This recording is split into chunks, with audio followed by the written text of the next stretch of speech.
happy to be here to tell you about how you can start solving problems with neutral atom quantum computers that are available on the cloud today.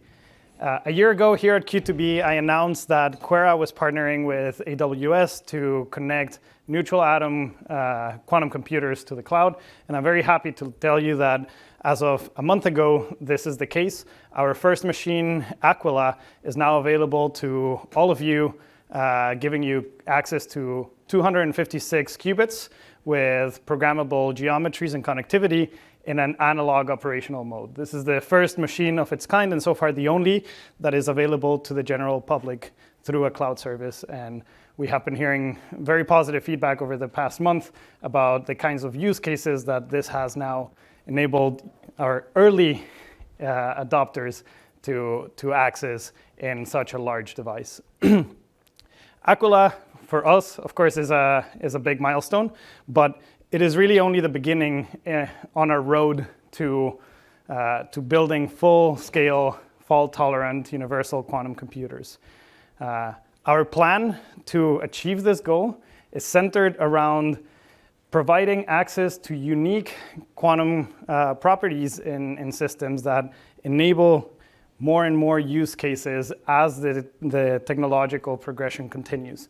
And today we are working on new tools to extend the capabilities of our existing system and the ones that are upcoming to extract the most potential out of the NISQ era of quantum computing, but also to accelerate the advent of useful quantum error correction in an efficient way. We can do all of this with the same platform, thanks in large part to the underlying qubit technology of neutral atoms. Already today being able to isolate and manipulate hundreds of identical atomic qubits with highly scalable and efficient optical controls opens up the ability to rethink how the architecture for modern and future quantum computers is built.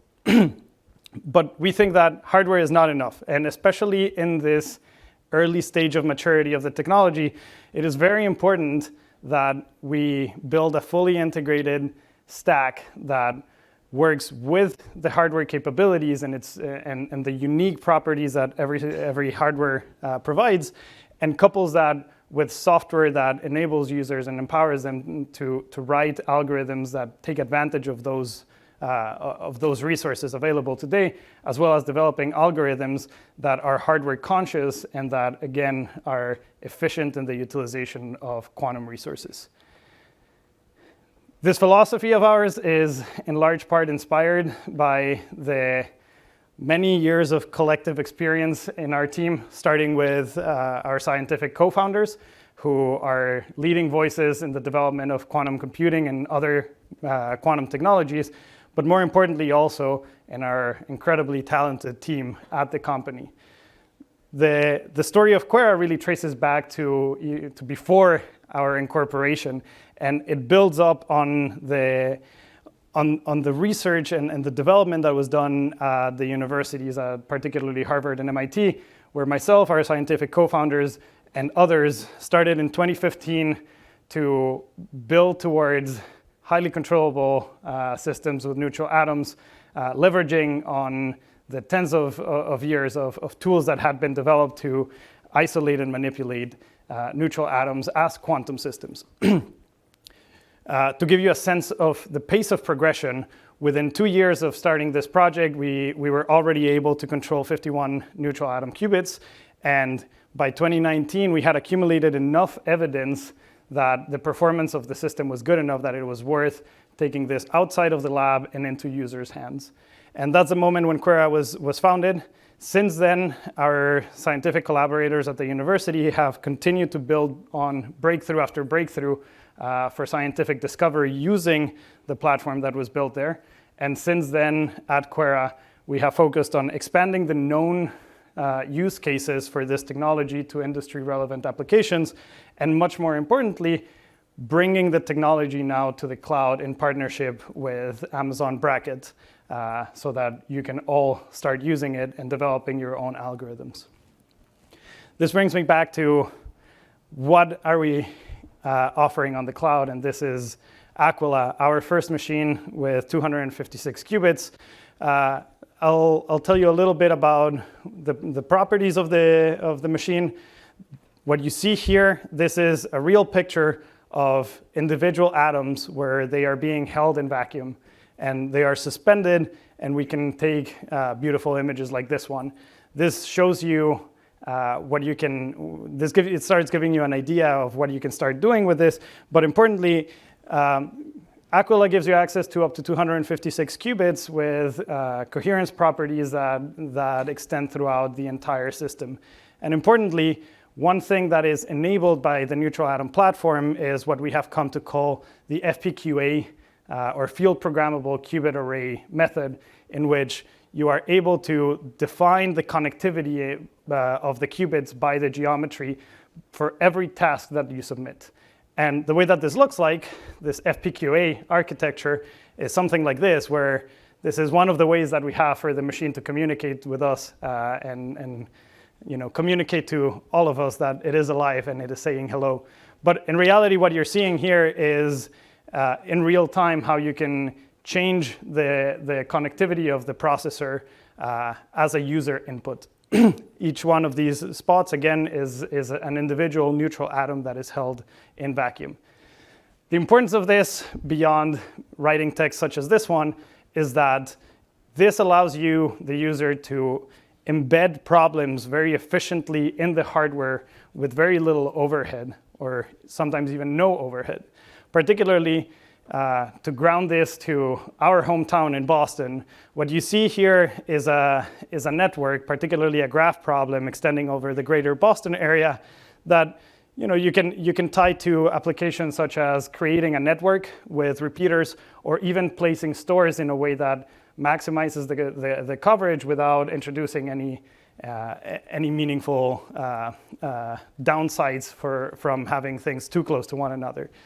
And this type of problem can be exactly represented by this user input of where the qubits are located in space. Again, this is refreshed every single time. We don't need to go and build a new chip and then put it in the processor. This is something that happens dynamically as a user input. And then by performing a quantum algorithm, the system goes from such an input to such an output that represents the optimal placement of these resources. So this is the power of the FPQA, the efficient embedding of problems in the processor.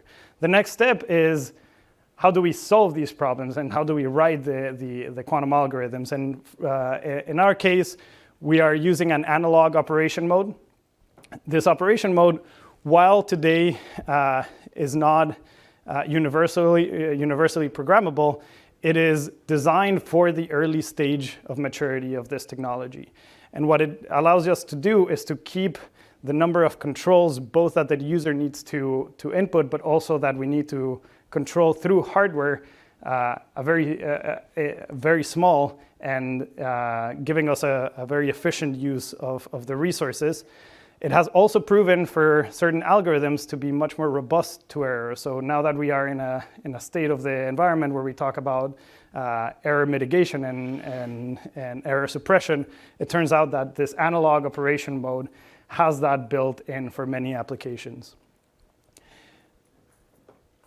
Now, how to conceptualize this analog operation mode? I think that most of us are used to hearing about gate-based devices and also about annealing. Analog processing is a superset of annealing. It can do annealing, but it can do more. And in many ways, it is complementary to the gate-based approach. There is some overlap, and particularly for some variational optimization algorithms, such as QAOA, one can map the two to one another. But importantly, the encoding of the algorithm, of the quantum algorithm, is done in an arbitrary evolution. So everything that we just heard from Michael about how to think about the evolution of quantum systems as a complex computational problem in and of itself, that is exactly what the analog processing is doing in real time. In the near future, we are planning to extend these capabilities from the analog processing mode to complement them with gate-based operations to enable an even larger set of use cases. And talking about use cases, we already heard about how mapping problems that are by their very nature quantum into quantum hardware can provide a large advantage.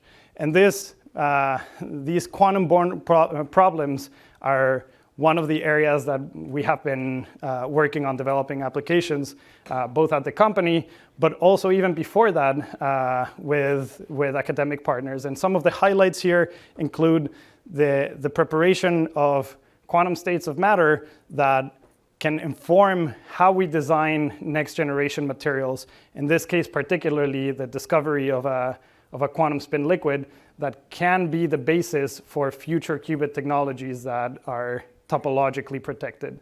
So if you've heard those buzzwords, we are getting closer to being able to predict what are the features that enable these properties. Similarly, we heard about chemicals and being able to predict NMR spectra, among many other problems. And another highlight here, the first demonstration of control over 256 atoms by our university partners already made use of the ability to extract dynamical information that, as we heard, is even harder to access computationally than static behavior of quantum systems. However, not all applications are in the realm of quantum-born problems. As I mentioned in the case of the Boston example, there are specific graph optimization problems that can be mapped directly on the hardware. Particularly, one of the well-known NP-complete problems, known as the maximum independent set, has a direct one-to-one encoding into the hardware with zero overhead. And this has applications in many verticals, including designing networks and also looking at problems such as portfolio optimization. In the last year, in collaboration between QuEra, Harvard, and a few other universities, we tested some of these ideas on the quantum hardware directly to see that having access to such large system sizes and being able to control the size of the problem led to predicting better performance for quantum hardware in the future once we get to large enough system sizes. Particularly, the scaling is favorable compared to well-known classical algorithms. There's much more work to be done there, but this is already starting to give us an indication about which of these are the right problems to start looking into. And on that note of which are the right problems, we also have some work on mapping industry-relevant problems to this particular representation. All of this is to say that we have already started finding specific value in using these systems in the academic world, particularly as tools for scientific discovery. And there's been a lot of work recently on developing algorithms and starting to test these algorithms for many different verticals, both as optimizers and as solving quantum simulation problems. Now you know what the machine can do. How can you use it? Well, we worked hard in collaboration with the Bracket team to make the experience as easy to get acquainted with as possible.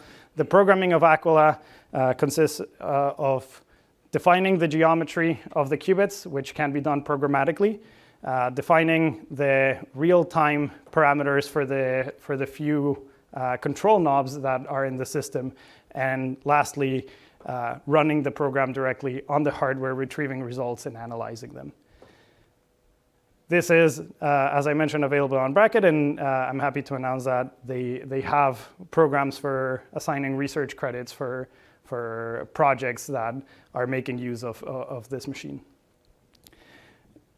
In short, Aquila is available to you today, and thanks to a combination of the underlying technology, but also the mode of operation, you are today able to solve problems that are relevant to many different industries and that challenge the capabilities of classical computers. Looking ahead, we are continuously building on new capabilities for this technology, and using the same platform without having to build new systems, but taking advantage of the modularity of the way that our neutral atom quantum computers are built. We are extending the capabilities and building towards much more flexible programming models that include gates and building up to enabling users to use error correction.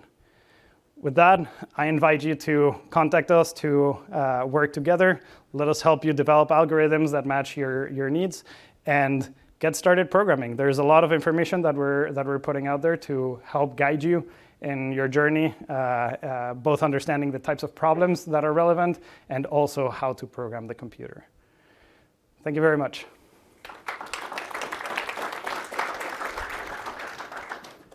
Thank you, Alex. We have time for questions. Yes.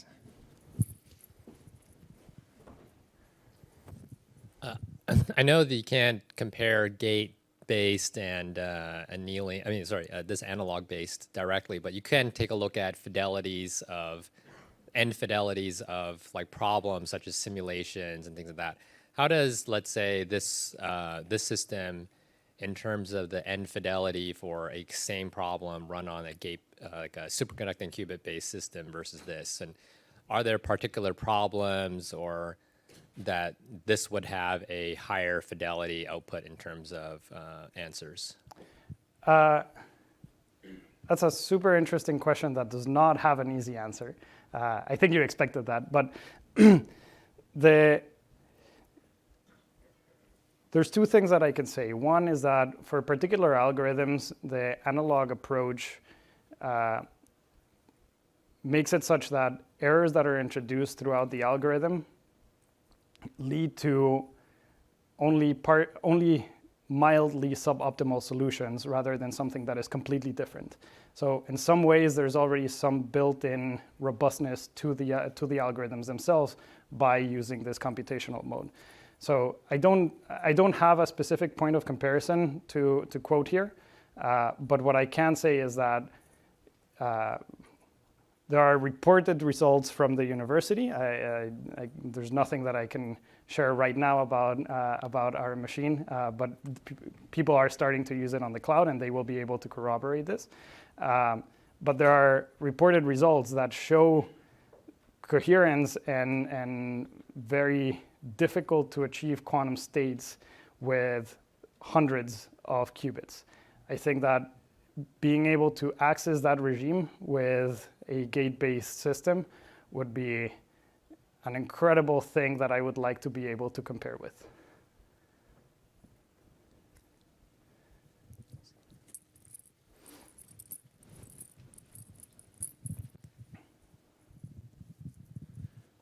Excuse me. I saw that you mentioned shuttling. Mm-hmm.